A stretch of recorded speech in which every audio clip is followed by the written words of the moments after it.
At the height of its power, the dynasty appeared unshakable.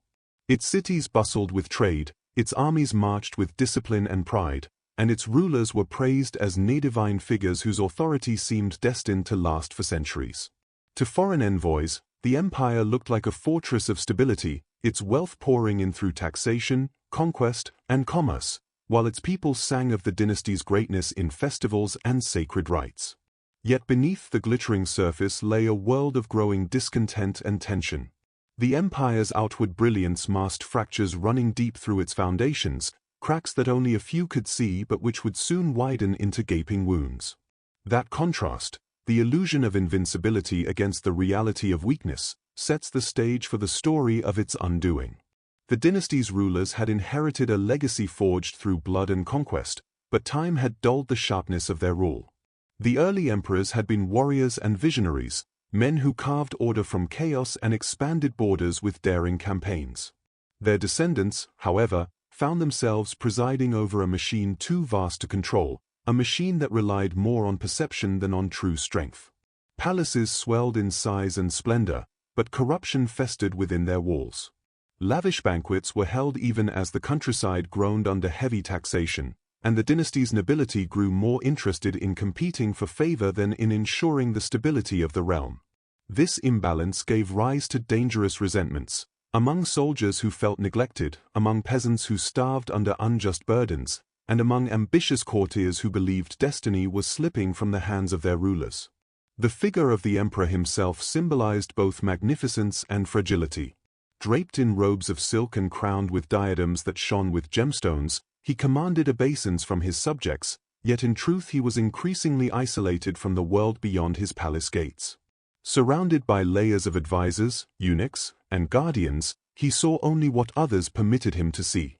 He lived within carefully constructed illusions, fed reports of prosperity while rebellions simmered in distant provinces. This separation made him vulnerable to manipulation, as factions within the court whispered in his ear and subtly turned his will toward their own ambitions. For those watching closely, the emperor had become less a master of destiny and more a prisoner of shadows. As the empire expanded, the challenges of governing it multiplied. Communication across vast distances was slow, and armies stationed on the frontier often acted with more independence than loyalty. Local governors began to resemble petty kings, commanding troops and hoarding resources while paying lip service to the dynasty's authority. Each frontier victory was celebrated with grand processions, but the costs of maintaining distant territories drained the treasury. Meanwhile, the capital's elite demanded ever more luxury, and the empire's coffers emptied faster than they could be filled. Beneath the glittering parades and triumphal arches, discontent brewed like a storm waiting to break. History has shown that great empires rarely fall in a single moment. Instead, they erode from within, hollowed out long before the final blow arrives. It is here, in this fragile balance between glory and decay, that the seeds of conspiracy were first sown. The dynasty's enemies understood that open war against such a power was folly, but they also understood that no fortress was stronger than the cracks within its own walls. Within the palace, courtiers plotted in silence. Generals, once loyal, began to dream of their own banners flying above the empire. Even family members whispered in secret, each calculating how power might be seized if opportunity presented itself. To the ordinary citizen, life carried on as though nothing were amiss, but in back rooms and hidden chambers, history's currents were already shifting. What seemed eternal was, in truth, already beginning to crumble, and the dynasty's story was about to turn from triumph to tragedy. In the corridors of power, where polished marble gleamed under torchlight and gilded doors muffled whispered conversations, the dynasty's grand facade began to fracture in silence. At first, it was nothing more than murmurs, fragments of discontent exchanged in hushed tones between trusted confidants. A governor grumbled about impossible tax demands, a general complained that his army's pay was late, a courtier smirked at the emperor's latest decree and muttered that the ruler was little more than a puppet. These whispers, quiet and seemingly harmless, grew louder as they passed from mouth to mouth, and in time, they became the chorus of a conspiracy that would set the empire on a path toward destruction. For in an empire so vast, the real power often lay not in the throne itself, but in the shadows where alliances were forged and loyalties were bought. Succession had always been the soft underbelly of great dynasties. The empire was no exception. Rival heirs circled the throne like wolves, each believing themselves the rightful heir to destiny, each drawing around them supporters who promised victory if only they were given the chance. When the emperor's health faltered, the struggle to determine his successor turned from private scheming to outright maneuvering. Behind closed doors, letters were exchanged in code, sealed with secret marks that only certain eyes could recognize. Messengers carried instructions across provinces under the guise of routine correspondence, but inside their satchels lay orders that could determine the fate of armies. The dynasty's majesty seemed intact, yet the palace had become a battlefield of intrigue, and every smile concealed a hidden blade. The role of the court itself cannot be underestimated in this dangerous dance. Ministers, eunuchs, scholars, and concubines each sought influence, often working at cross purposes. For some, it was the promise of wealth or status. For others, it was survival in a world where a single misstep could mean exile or death. Factions rose and fell almost overnight, bound not by loyalty but by the fragile currency of fear and ambition. It was not uncommon for a noble to pledge fealty to one heir in the morning, and by dusk, secretly send word to another. Trust became a rare commodity, and those who still believed in the empire's unity found themselves isolated. In such an environment, truth itself became elusive, replaced by half-rumors, forged decrees, and deliberate lies meant to poison the minds of rivals. As these factions deepened their rivalries, the military became an even more dangerous piece in the game. Generals with hardened soldiers at their backs became the pawns and sometimes the kingmakers of succession struggles. Some were flattered with promises of land and riches, others threatened with ruin if they did not comply.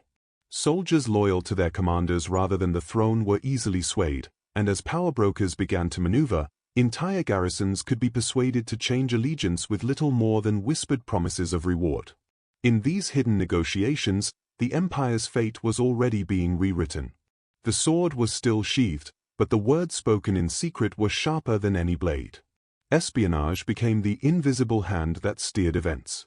Spies crept into households disguised as servants or merchants, listening, observing, and reporting back to unseen masters. Assassins lurked in the shadows, staging deaths that looked like accidents or illnesses. Poisoned cups, doctored medicines, and engineered rumors became the weapons of this hidden war. To the common citizen, the empire appeared to march on undisturbed, its rituals performed, its armies parading proudly through the streets. Yet, behind the curtain, the empire was bleeding from within, each betrayal loosening the bonds that held its mighty frame together. The whispers had grown into a storm, but the storm had not yet broken. What began as court intrigue and coded exchanges had evolved into a network of secret dealings, where each faction prepared for the inevitable moment when shadows would no longer suffice, and steel would have to decide what whispers could not. The empire still looked whole, but beneath its surface, it was already at war with itself. The transition from murmurs to movement was subtle, but once set in motion, it could not be stopped. The conspiracy that had begun as whispers now stretched its fingers into every corner of the empire. Behind locked doors, strategies were drawn, alliances cemented with oaths sworn in candlelight, and daggers sharpened for moments that demanded silence rather than spectacle. Each faction moved cautiously, disguising its steps with ritual and ceremony, yet all the while preparing for the decisive strike.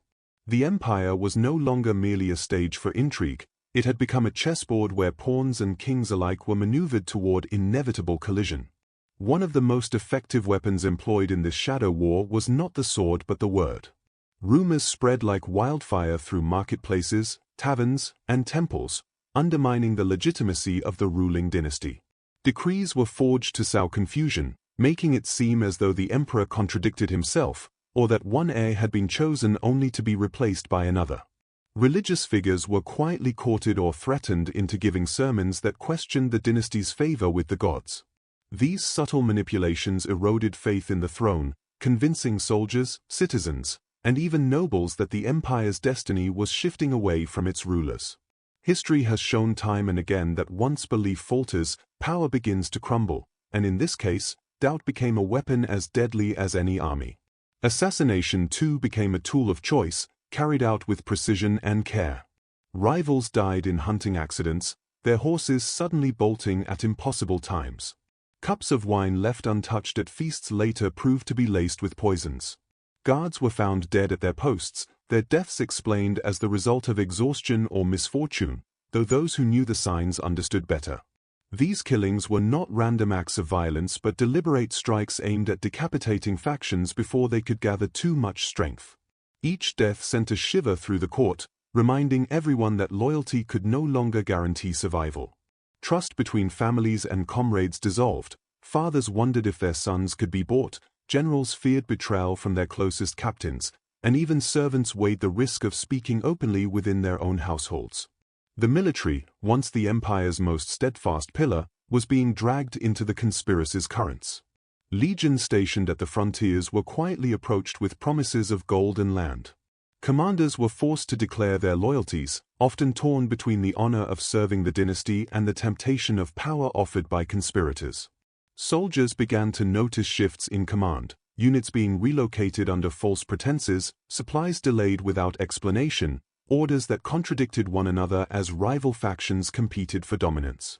The empire's armies, vast and intimidating on parade, were in truth being fractured from within. An empire with divided legions is like a fortress with rotting gates, impressive from a distance but fatally weak when tested. Every step taken by the conspirators added to the emperor's paranoia. He issued purges, demanded confessions, and ordered investigations that uncovered some plots but missed others entirely. The more he tightened his grip, the more the conspirators learned to adapt, striking with greater subtlety and leaving fewer traces. The emperor's court became a nest of fear, where silence was safer than speech and loyalty was measured not in devotion but in survival.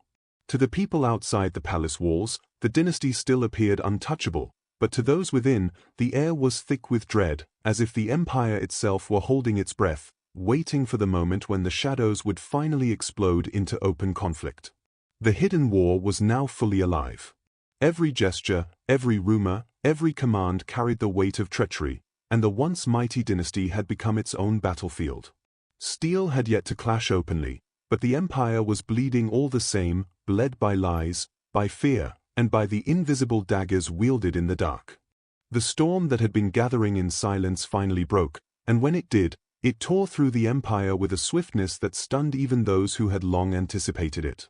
The night of reckoning came under the cover of darkness, when the palace, normally a fortress of ritual and ceremony, was at its most vulnerable.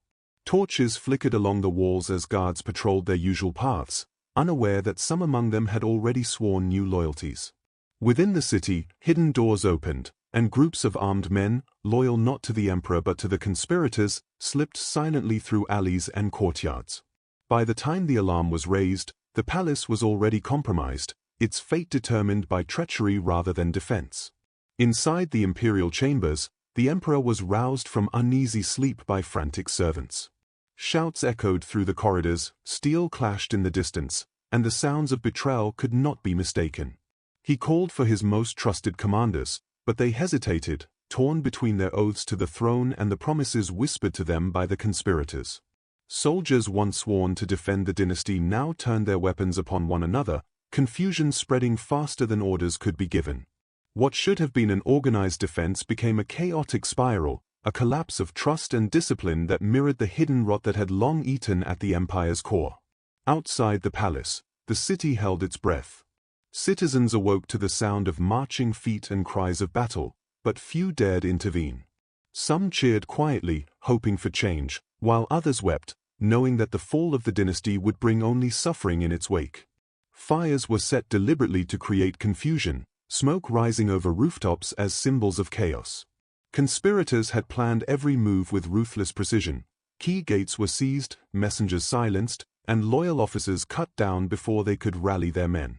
The coup was not a spontaneous eruption but a carefully orchestrated performance, a final act in a play that had been scripted for years.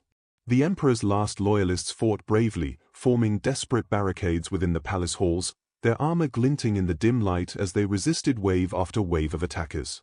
Yet for every act of courage, another betrayal tilted the balance. Servants revealed hidden passages to the enemy, guards opened doors under duress or in exchange for bribes, and whole units of soldiers switched sides in the middle of the fight. It was not strength that decided the battle but cunning, deception, and timing. The dynasty's armies, magnificent on the field of parade, proved powerless against treachery that came from within. By dawn, the palace lay in ruins. The banners of the dynasty were torn down, replaced with the insignias of those who had plotted in silence for so long. The emperor, once the embodiment of divine authority, was dragged before his enemies, his face pale with shock as he realized that the dynasty's fall had not come from foreign conquest but from the hands of his own people.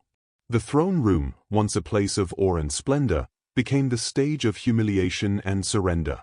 The day of reckoning had arrived, and with it, the dynasty's centuries of power ended in a single night of betrayal and fire. The silence that followed the fall of the palace was heavy, almost unbearable, as though the empire itself was mourning what had been lost. Yet in that silence came the reckoning, the slow realization of what victory and defeat truly meant. For the conspirators who had seized power, the night's triumph brought both glory and danger.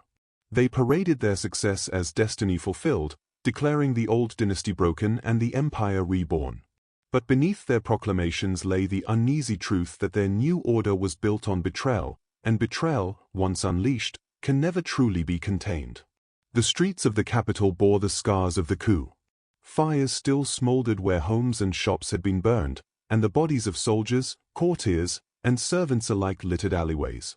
Families searched desperately for loved ones who had vanished in the chaos, and the smell of smoke and blood lingered long after the banners of the old dynasty were torn down. The people, once spectators to the drama of power, now became its victims. Markets faltered, trade slowed, and whispers of famine drifted through the air. For many, the fall of the dynasty brought not liberation but uncertainty, a void where stability had once been. Within the palace, the aftermath was even more bitter. Those who had remained loyal to the emperor met cruel fates, some executed publicly to send a message, others quietly imprisoned or exiled to remote corners of the empire where they would never again pose a threat. Generals who had hesitated during the coup were stripped of their commands, their legions divided among conspirators eager to cement their own positions.